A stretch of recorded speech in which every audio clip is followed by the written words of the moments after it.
Hello everyone. So today we're going to focus on analysis of method AO2 and how to secure those top band responses. As previously, I will take you through some ideas and some top tips and then show you how I would construct a paragraph so that you can then do the same for the different questions that I've given you on Scrooge. Okay, so analysis of method. This is assessment objective 2.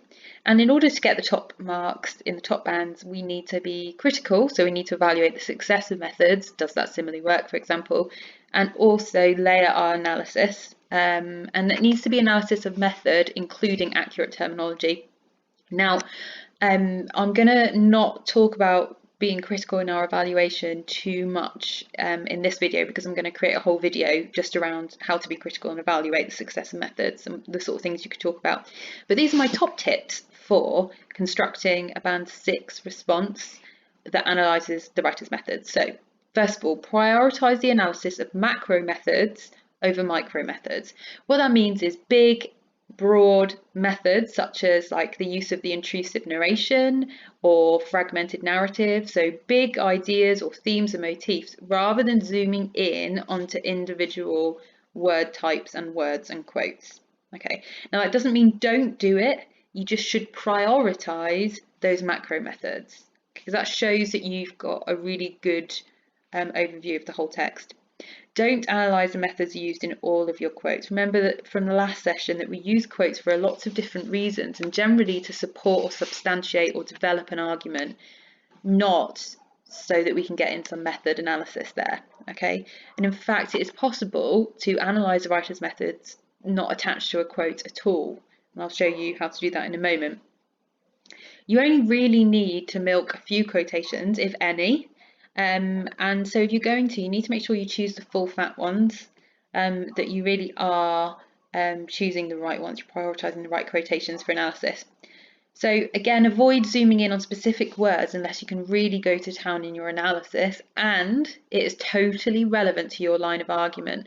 So sometimes what happens is we get stuck down this little rabbit hole of analysis because we've chosen a quote because it's one we can remember, not necessarily because it helps support, substantiate, or develop our argument or support our explanation. And then we feel like we have to analyse it, but we can't find any specific techniques like a simile or a metaphor or a personification. So we choose a word and then we start talking about the connotations of that word. And before we know it, we've gone completely off the point. We're not answering the question anymore, but we're not also following our line of argument. We need to explore alternative interpretations as well and be developed in that. We need to consider the writer's purpose or message and not the effect on the reader. I know that you are getting much better at that, so that's really great, but just please remember what is it that the writer's trying to do and why, not how is the reader going to react to this. And also try and use tentative verbs, perhaps, possibly. It may be the case that because we don't know, we weren't in Dickens' head, okay, we've talked about that before, we have a wealth of resources that help us get a really good understanding, but we don't ever 100% know, and it sounds slightly more academic in that sense. Okay, so analysis. Really, there's 3 layers to our analysis. What is the meaning in a quote? If we're picking a quote and we want to analyse it, we need to think about the meaning in the quote. Okay, what does it mean? This is our inference, and our inferences should be layered wherever possible. So if you think about the example of a shark, the shark was giant. Giant does mean big, it does mean huge, but let's try and think more deeply about that. No, there aren't really any alternative interpretations, but a deeper interpretation could be that giants are mythical creatures, so therefore it's mythologically huge. How that meaning is presented is the next bit, and that's your method. Okay, so what techniques are being used to show that? And remember that you can talk about structural things. So the method could just be something such as the writer focuses our attention on this initially to Okay, so it might not be the use of this simile or the use of this adjective. And then you think about why the author is presenting it in this way, and that's where we're going to be tentative. And why else could there be another interpretation? So if we don't have to follow them in that order, it doesn't have to be that structured or formulaic, but actually we need to think about having those three elements in our analysis. So I just wanted to go through a few macro methods initially. So we talk about methods generally, but we don't talk about micro methods, which is, I was trying to think about how I could explain to you that these are the big ideas that run through text, perhaps they're patterns, as opposed to zooming in on individual words. So a list of things specifically for A Christmas Carol, which you could analyse, are the impact of the intrusive narrator, bathos, the Gothic conventions and the subversion of these conventions, characteronyms, the idea that it's a fragmented narrative, so it plays around with time, the use of allegorical characters, form, and some of that comes into question. Is it a polemic? Is it a parable? Etc. And motifs and symbolism, foreshadowing, personification. And obviously there's lots more, but they're some of the main ones that you need to be able to say something about. You need to be clear in your own minds about the impact of these particular methods that Dickens uses. Okay, now the next thing that I want to talk to you about is using appositives and how they can really help your analysis, actually, particularly analysis of method, but they can help you with all your analysis for a range of different reasons. So just a quick recap, a noun appositive is a noun or noun phrase that renames another noun right beside it. So it will identify, explain, or give more information about that word. The appositive can be a few words or a longer combination. So here are some examples. The guard, a new recruit. So this noun phrase here is it is a subordinate clause and it is embedded, but it is also giving us more information about the noun. So the guard was a new recruit, and that's useful information in this instance. It could be longer, the guard, new recruit with piercing eyes. And this is obviously a post-modifying adjective, but it's also a noun phrase because it is a phrase that is lengthening the description of a noun.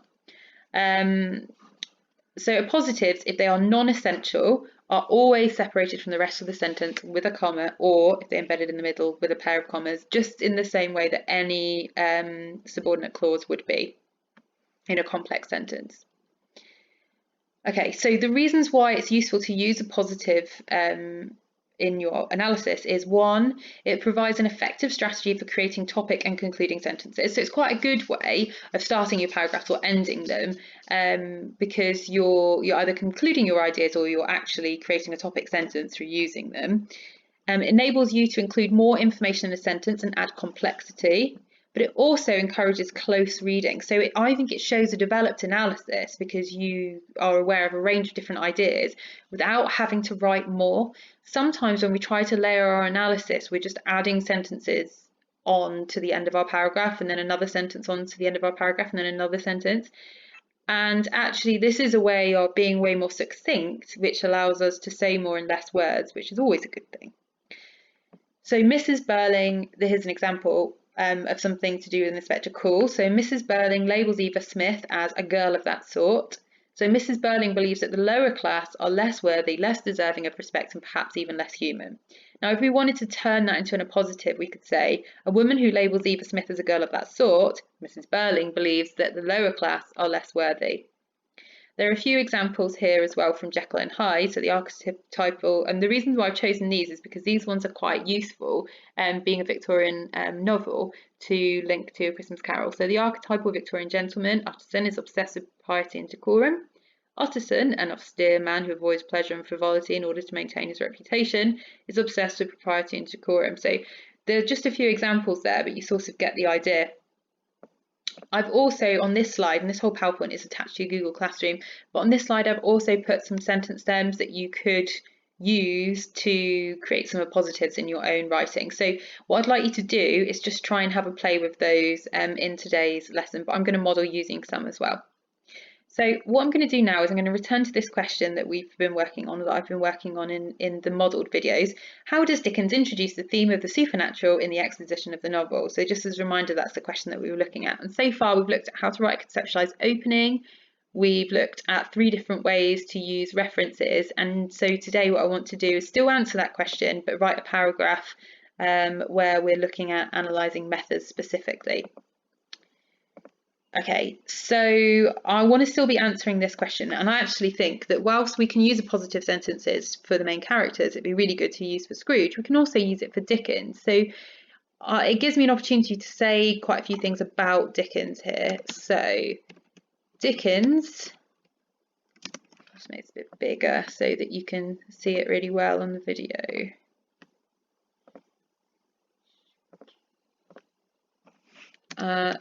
Humanitarian and arguably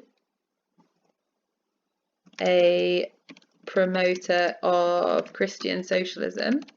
I was thinking these are positives. The more ideas you can put in there, the better. Okay, so Dickens, a humanitarian and arguably a promoter of Christian socialism. So that's my positive there. I'm going to underline the positives. Utilises the repeated motif of Marley's appearance in the first stave of the novella. And then so basically what I'm trying to do here is I'm trying to analyse the method in as much detail as possible without even using quotations to show you as an example. So I've got my positive there. Now, I also think it's quite good if you start with the writer, okay, Dickens. What is he doing? So this is what he's doing. And then this is how he's doing it. So if I go just to show you, yellow, blue, green, for now. That could be purple. Oh, I'll just leave it for a second, underlined. Yeah, that's better. Okay, so Dickens, a humanitarian and arguably promoter of Christian socialism, okay, utilises the repeated motif of Marley's appearance in the first stave of the novella. Okay, so that is what he's doing and how he's doing it. Well, it's how he's doing it. Let me think about how I'm going to phrase the what and the how. So, utilises the repeated motif of Marley's appearance in the first stave of the novella. What is he doing? He is trying to emphasise the allegorical message that is being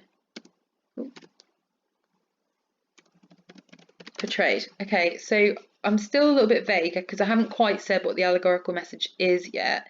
So let's see what we've got so far. We've got the repeated motif, that's how, okay, and this is to a degree why the allegorical message, although you could also say that allegorical is the idea of how.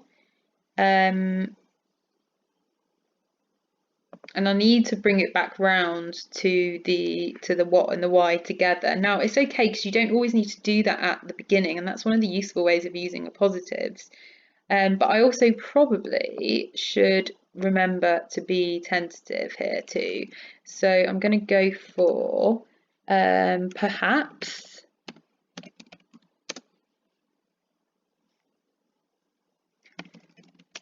through Marley, Dickens is attempting to warn, expose, criticise, warn. Sometimes it's interesting to think about your purpose verbs. I'm going to go for warn, I think. I think that is the right one. To warn a Victorian society.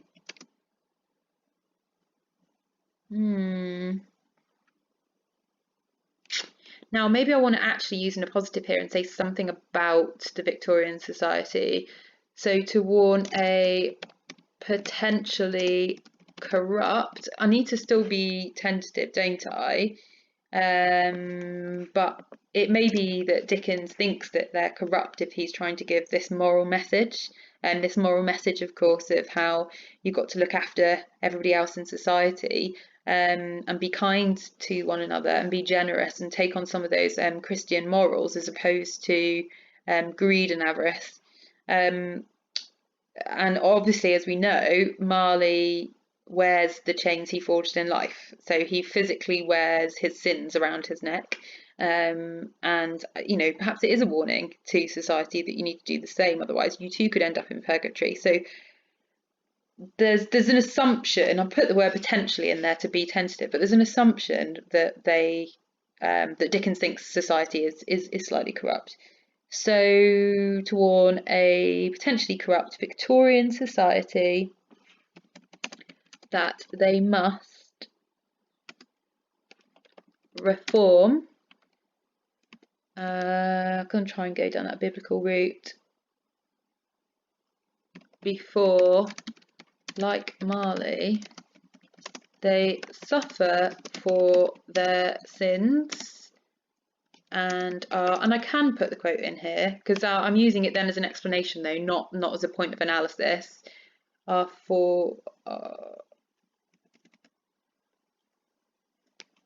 Forced to wear the chains they, well, it's not they, is it? So forged in life. Okay, so right. So let's backtrack a little bit. So this is also the why. This is what he is trying to do. Okay. And what you'll notice though is that I've almost put the what a little bit more at the end.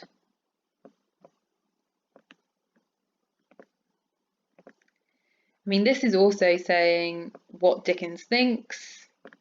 So to a degree, that's also yellow. And also, I'm talking about what he actually does. So the repeated motif is a method of Marley's appearance in the first is what happens. He is returned.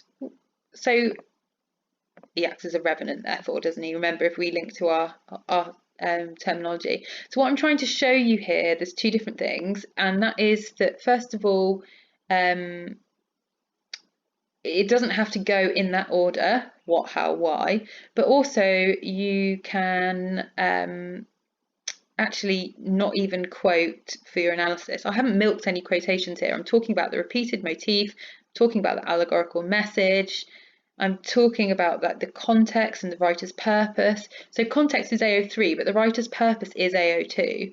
So all of this, and that is coming through the character, that is all AO2 as well. So, and I haven't started to analyse a quote, and you can't see me analysing an adjective anywhere. Okay, now what I would like to do though is I would like to develop this a little bit further. I think the use of appositives here have helped me say a lot in a short space of time and showed that my analysis is, or my understanding is certainly layered. But I want to maybe analyse form now, because I think that's also another example of a macro method. So I'm going to do that in red, so you can see that one. So I want to talk about the actual form of the novel, and that's quite an interesting thing, the novella, because is it a parable or is it a polemic? If it was a parable with just a moral message, then you might say that Dickens is being more distant, but actually Dickens uses an intrusive narrator, and so therefore he's able to get his thoughts into the novel, the novella, sorry, rather than using a character necessarily to be his mouthpiece, like Priestley would in Inspector Calls with the inspector, for example. So I'm going to say this is not merely, I'm not going to say it isn't a parable because it is, it's just more than a parable. So this is not merely a parable, though, and the intrusive narration further serves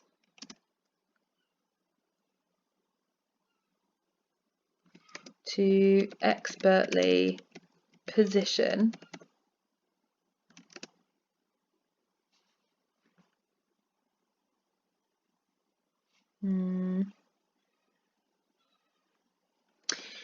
expert, not position. So not positioning the reader, but more what Dickens is saying. So further serves to expertly communicate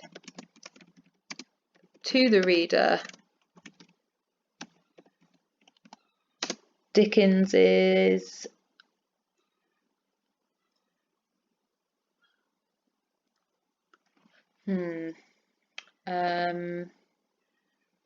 communicate to the reader in this polemic Dickens's moral viewpoint. And that links quite nicely back around to my point about how Dickens is a humanitarian and arguably a promoter of Christian socialism. Okay, so hopefully that's helped, because what you can see there, although I have put a quote in terms of analysis, in terms of as an explanation, I haven't been using them to pick apart and talk about individual words, but you can see how many times I am actually talking about methods and the reasons for that. So this is another method, and so it's polemic. And actually, if you look at these, we've got repeated motif, allegorical, intrusive narration, parable, polemic. You could apply, because they are whole text based, you could apply them to absolutely any question, and they are sophisticated in terms of their terminology. So it allows us to really think about AO2 in a successful way. Okay, so hopefully that is helpful. When you write your paragraph, it only needs to be sort of a similar length. In fact, I don't want to see lots and lots and lots of development. I want to see you trying to use the positives. I want to see you using macro methods, and I want you to see you being tentative. Okay, and all of this will be attached to your Google Classroom. Thank you.